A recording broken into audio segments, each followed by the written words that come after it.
everybody. Welcome back. We're doing this again. I'm Amy. This is Amy J's Creations, my channel where I talk about cross stitch and other crafts as I have been inspired to do them. This is Flosstube number 28. 28.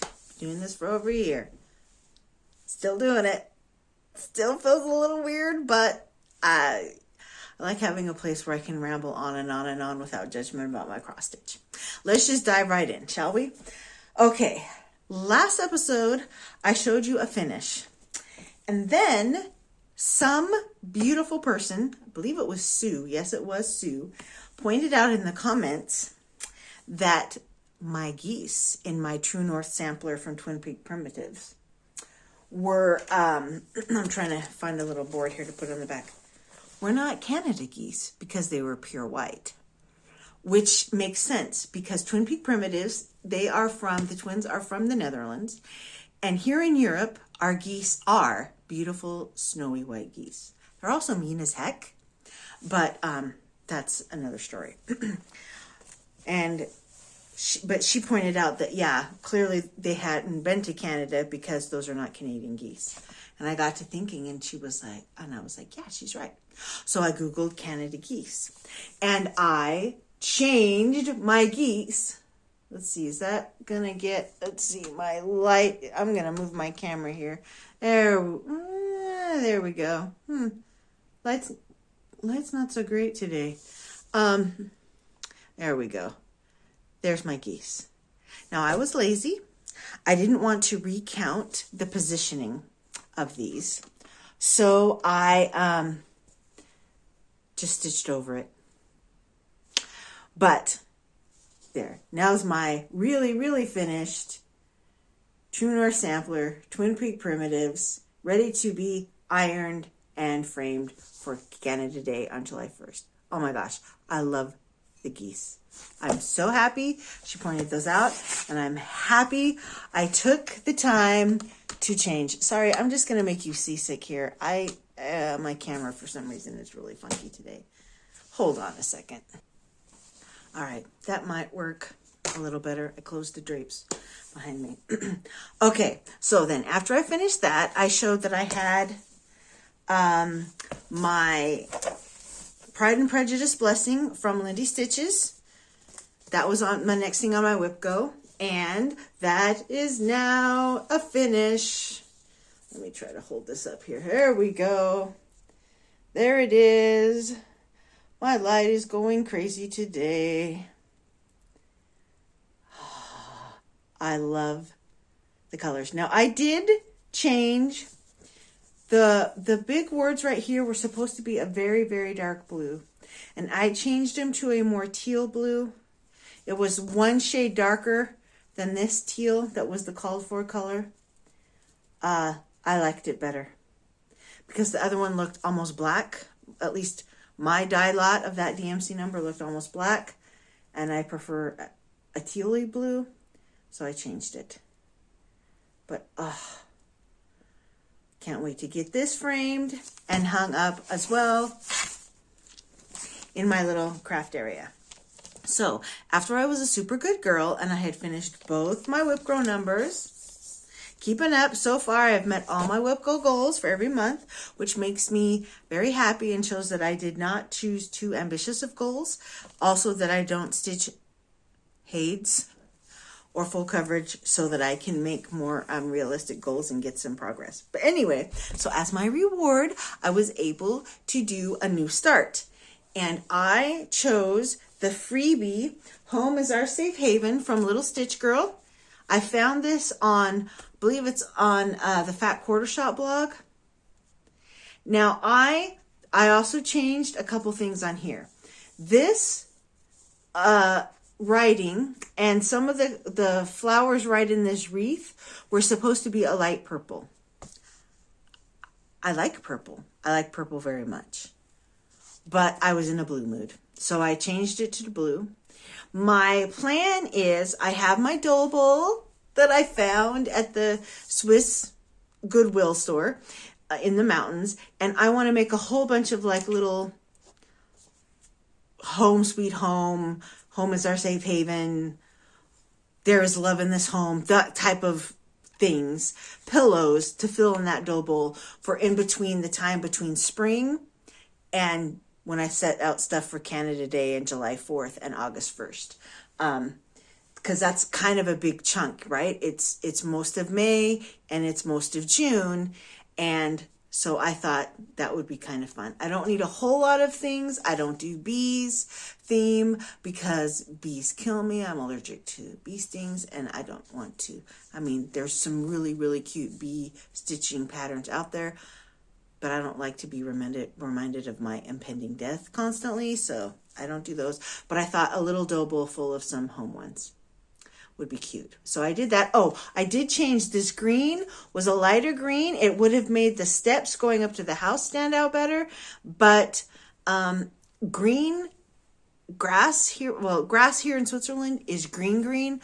And the green she chose was a kind of pale, sad, I mean, not really. It was a perfectly lovely pastel green, but our green grass is very vibrant. So I picked a darker green, and then I chose to add back stitching everywhere because backstitch makes everything better. It's magic.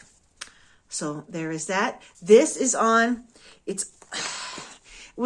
a weird count. I've tried, because I dyed it myself, I coffee tea dyed it. And so it's like in between it's like 15 count. I mean, I guess it's not an 8 cloth, so I guess it's 30 count cloth now. 2/2 that I did. Yeah, and it started out as like a light, cream colored, and I coffee tea dyed it according to Priscilla and Chelsea's recommendations. It's what was left over from this, actually. Okay, and so then I stitched on this. I brought this when we went to Mallorca, which was lovely, and I will talk a little bit about Mallorca at the end for those of you who don't care and only here for cross stitching. So when we got back, it was a new month. The Jessie from Jessie Marie Does Stuff and the Facebook page, WhipGo Facebook page, she had called no numbers, and for May they were 13, 14, and 8. So she chose 3 numbers. Now for a lot of people, 13 is in the middle, so it can be your free space. But I had some smaller projects, so I just chose one of the smaller projects to put in there. So I have 3. But it's perfect because actually she chose all 3 smaller projects, got numbers called. So this first one that I chose to work on was, this is my daughter Sarah, who, I'm going to get this back again, used to cross stitch, tried it several times, and doesn't like it so much.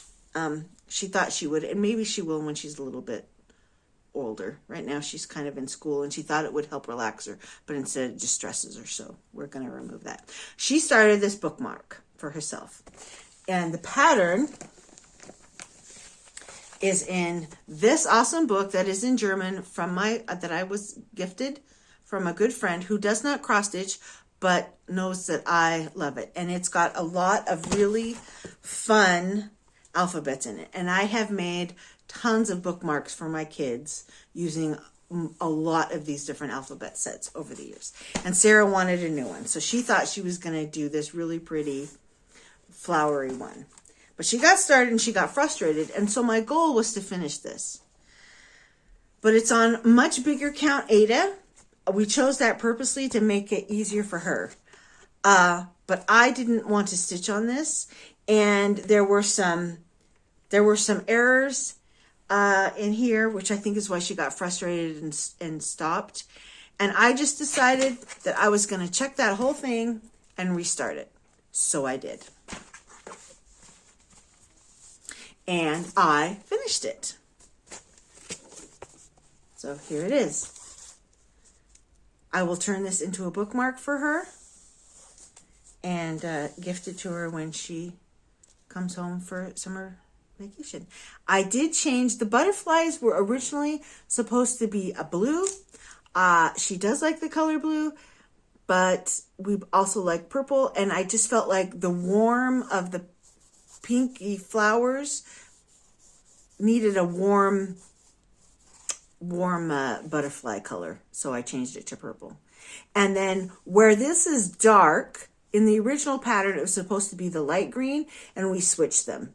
And but the back stitch is all charted. I think it looks fantastic.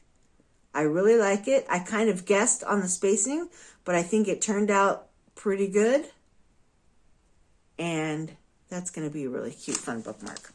So now my next project that I'm going to work on for WhipGo is I need to finish, my goal is to finish this Christmas towel. So these are little gingerbread men. One's a girl and one's a boy. And I think what I'm going to do is then do, I might, depending on how sick I get of this, I may do another one of each over on this other side. So another girl here and a boy here. But yeah, so that's my next project that I'm going to be starting. And it lives in this little project bag I made myself. And then when that is done, because I anticipate it also not taking very long, like I did the bookmark in 4 days. Yeah, like 4 days, 4 evenings of stitching. And I think I'll be able to finish that in also like 4 evenings of stitching. And so then my next one is, my goal is 10 days on my Halloween witch. And here is what I have, excuse me again, here's what I have started so far. The needle is right already in there waiting for me. And the finished project looks like that. My goal is 10 days. I might get finished. I might not. If I don't get finished, I will probably work on that in the next coming months here and there, so it is done by Halloween. Because again, my goal is no whips by the end of the year. We'll just see what other WhipGo numbers get called and how long it takes me to do them. Oh, and my hometown holidays, I have to admit, I have not touched it since we last filmed. I wanted to do this one instead, and this was much easier to take to Mallorca, much smaller number of floss, easier to whip out. You know, my hometown holidays is this practically Afghan size thing. I didn't feel like dragging it all over the place. So I will work on that as well here and there. I usually try to do that on the weekends. I've discovered that the 25/7 doesn't work for me. I think I've mentioned this before because it's too much switching back and forth. I start a project and I get into that and I just kind of get in the groove and want to finish it. So I kind of save that for on the weekends and work on my other WhipGo goals during the week. And that's it. That's my stitching. I did put out a thing on Instagram that this was going to be a little short. I mean, I have 4 finished projects, although granted, one of them was technically finished last episode. But no fully finished objects. But yeah, I probably could have done more had we not been vacationing. But Mallorca was lovely. I've never been.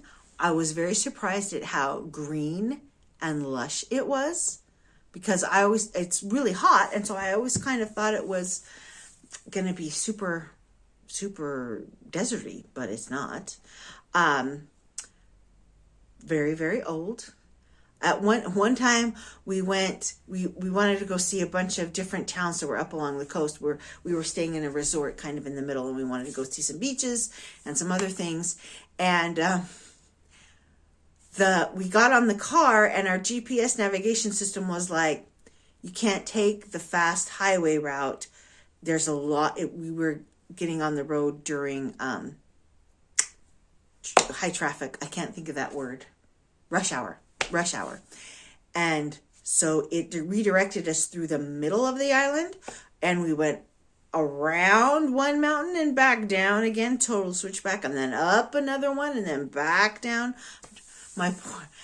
My poor daughter. Fortunately, we brought some motion sickness pills, which they took, and that helped. But we stopped at a lot of little places, saw some beautiful haciendas, some amazing vineyards. It was really fun. Stopped and got some gelato. Saw the little town where Chopin lived.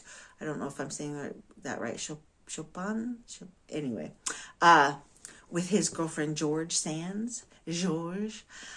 For a while, apparently the natives at the time, the locals, treated them horribly because they were living together in sin. But he wrote a bunch of music during that time, some of his most famous sonatas. And now, of course, they're like, "Ooh, we're so awesome. He lived here." Completely forgetting the fact that he would have stayed longer had they not been jerks to him. But, it was 150 years ago, so we're going to cut him some slack. Ate some delicious food. I think that might be my favorite part of vacation. I have to cook some because my husband's food allergies. But we still ate out a bit. And in fact, he was super happy because our first day there, we go to the grocery store to buy some groceries to eat. And we discover at the mall where the grocery store is, there was a Taco Bell. Now, some of you are saying, Taco Bell? Ugh. It's one of our family's favorite places to eat, fast food places. And it's definitely my husband's. When we go to America, when we land, we generally drive immediately, get our rental cars and drive immediately to the Taco Bell. We know where it is. We go to, they're often open until 2 o'clock in the morning, which is crazy because nothing stays open till 2 in the morning here. Go to the drive-thru, get some tacos. Then we go to the grocery store and let the kids pick out whatever kind of wild, crazy sugar cereal, because the cereal aisle in America is like as long as a football field, it seems like, compared to, the 3 little shelves we get here in Switzerland with the same 6 cereals. It's not quite that bad, but we do not have nearly the variety. So that is our tradition. So he was super excited. We ended up eating at Taco Bell twice. We ate out a few other times. One of the things Mallorca is famous for is their olives, and each restaurant that we went to had a different flavor of olive, different brine that they put them in, and they were all delicious. And most of my family members who were with me did not like them, which means I got all the olives to myself, and it was glorious and wonderful, and I was in olive heaven. Gelato, like I mentioned, and it was just, the windmills. There's freaking windmills everywhere in Mallorca. Now, I knew about Netherlands and the windmills. I did not know about Mallorca. Everywhere. Super, super ancient old. Most of them are not in use anymore because they have now electric powered ones. And they used them to grind the grain. They used them to crush the olives to get the oil out. Like every little farm, any decent sized farm had its own windmill. And if you had a couple really tiny farms, it looked like they banded together and pooled their money and built a windmill for them to share. And they were just literally like all over. You're driving in the freeway and there's like, on the off ramp, there's like a roundabout and there's a windmill. It's old. It's 200 years old. It's not functioning anymore. But I love them. And in fact, hold on, I'm going to get something. One of the things my husband and I always like to do when we travel is get a watercolor of the place that we have visited. And so we got a windmill. And this stone, that color, that's all the buildings, all the windmills and all the farmhouses and all the buildings everywhere, including the giant cathedral, which was amazing, are all built out of the same sandy rock color stone that's found all over the island. But there's one of the windmills. They're not very high, but absolutely so picturesque and beautiful. So we'll have to get a frame for that now too. We always do. They're all lined up in our hallway, and they're all either in black frames or like a brassy gold frame, so that your eye is drawn to the photo and not to the frame. It was lovely. It was a great trip. My 2 boys did not come because they both had school, and they stayed home, and my oldest son took care of my younger son and did most of the cooking. There were a few things I'd bought, like, frozen foods and canned things that they could just open up, but he's also they can both cook, so they were completely fine. Came home, no problems. It was a very nice, relaxing trip. That's, I guess, pretty much it for me. I've already, my stitching is long over. I did want to give a couple of shout outs for the under 1,000 sub clubs. One is Stitch Ilonka.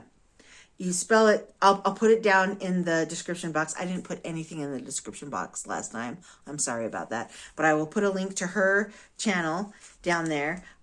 She's from Northern Germany, but she does, on her same channel, she does a full YouTube Flosstube episode in German, and then she'll do a full one in English.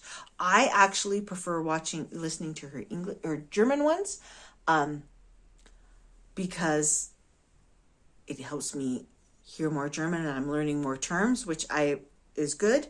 But you don't worry that you can't watch her because you don't speak German. She does a full episode in English, and her English is perfect. And she does amazing stuff. She just started cross stitching during the pandemic, and wow,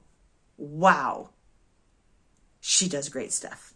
And then another one is Erin, the Perpetual Stitcher. Now, she's been around for quite a bit. She's almost to 1,000, but not quite. And she also has she does a huge variety of projects, and she's very prolific. Her Flosstubes come out about every 3 weeks to a month, and they're not very long, but she has a lot to show. She's got young kids, but she whips out those projects.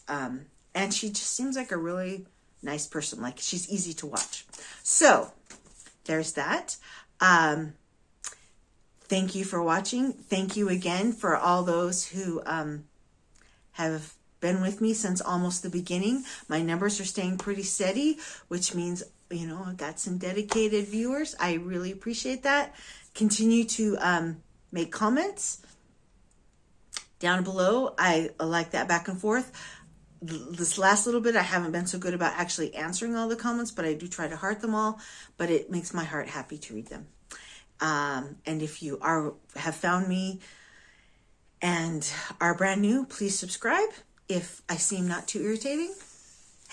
And I will see you again in 2 weeks. Bye.